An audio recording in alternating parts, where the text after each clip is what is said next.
看我带了什么东西，万用表，然后刚入手的这个便携式的烙铁，这个烙铁的一些线啊都在包里面，然后呢螺丝刀啊，这就是配件。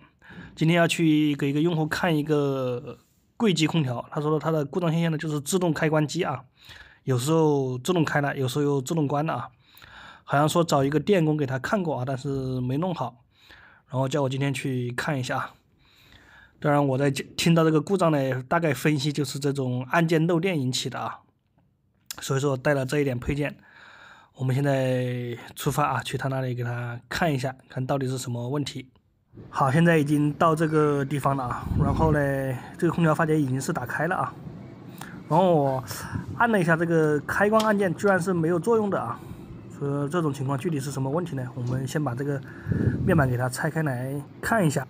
好，现在前面板打开了啊，我看了一下呢，发现这个位置是被人动过的啊，可能是之前那个电工啊，他还是有点东西，他知道这种情况呢，可能是这个按键的问题呢，所以说，把这个按键那里切断了啊，难怪刚才我进来按这个开关啊是没有反应的，那么它既然动了啊，和我的思路一样，那么现在我的想法呢是我来测一下这个前面板的这个 CPU 这一块供电啊，看正不正常。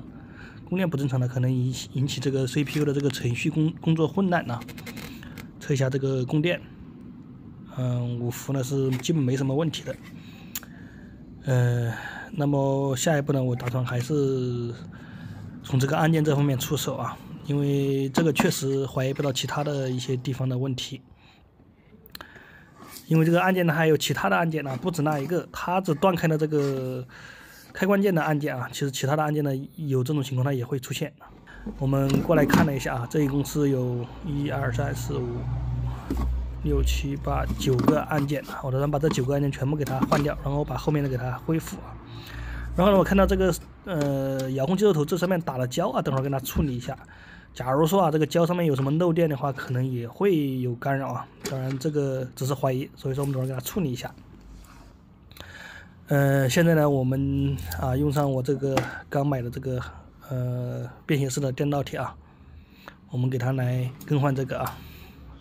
好，我们看这个烙铁呢，它有一个好处就是它有个套子啊，我之前说过的啊。你像我们用一用，在不需要烙铁的时候，我们可以把这个盖子盖上，丢一边。然后现在我们把这所有的按键拆下来了，然后我还是为了就是心里有把握啊，我测量了一些几个按键开关啊，发现这有一个按键开关啊，直接就是短路漏电了。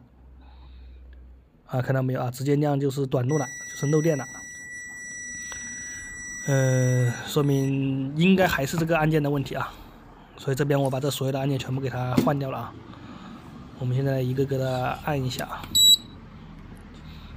这经过测试呢，这都是按下去有反应没问题的啊。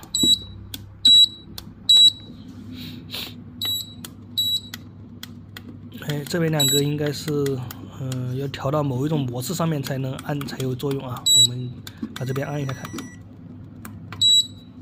啊，现在就可以了啊。那么这个问题呢，99%应该是解决了啊。就是这个按键漏电引起的啊。当然，到底能不能就说100%保证好呢？所以说我们也只能让用户先用着啊，以后再有问题再联系。好，那么现在我们也没办法测试啊，我们把这个电烙铁拔掉，然后我们收工啊，准备回家了。好，这个空调就维修完成了，最后就让用户去使用一下看情况吧。